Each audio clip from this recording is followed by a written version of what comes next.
molha o sapato, né? Molha o sapato. E os pés também? E os pés? Quanta neve. Sim, olha lá. Nossa. Quanta Então neve. como é que a gente vai ir lá fora com o carrinho com o bebê? Não pode. Não dá. Não pode. Sim, não pode lá fora. Molha os pés, molha os pés. É, molha os pés, molha o bebê, molha tudo. Quanta neve tem lá fora, Claudinha? Quanta neve tem lá fora? Quanta neve tá lá fora? Quanta neve tá lá fora? Tá assim, desse tamanho assim, sim. Desse tamanho, desse tamanho. Sim, sim, não pode. Sim, tem que ter a neve, tem que ter.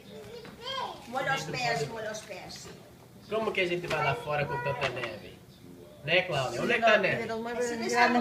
Assim desse tamanho, a neve é desse Não, tamanho, sim. olha, desse tamanho, né? Desse tamanho, assim. Sim, sim. Amanhã já vai tudo embora. Ela tá reclamando, cara. Sim, olha. Sim, sim, a mesa, não pode ir lá pra mesa, não pode nada.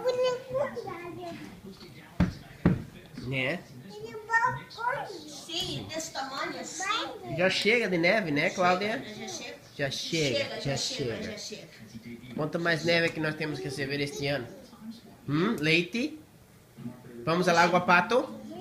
Pronto, vai Vamos já tomar o leite? agora. Bebê tá dormindo. Vamos ao Água Pato? Esse bebê tá dormindo. E o bebê da mamãe também tá dormindo. E o A bebê. Adriana também está dormindo.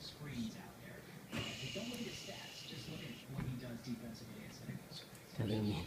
Vou ver se ela está dormindo. Está dormindo? Você está dormindo? Ela está com os olhos abertos. Mentira que está dormindo.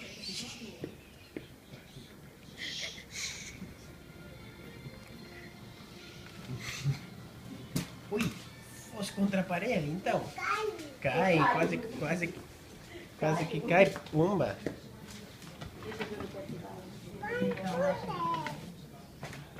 Tá bom. É sim, a neve é desse tamanho, a neve.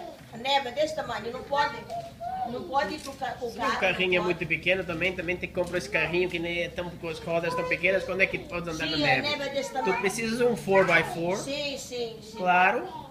Sim. Tu precisas de um 4x4, né, Clara? Este é só povrão. Sim, claro. Sem povrão. Pode eu comer. Pode eu comer. Oh.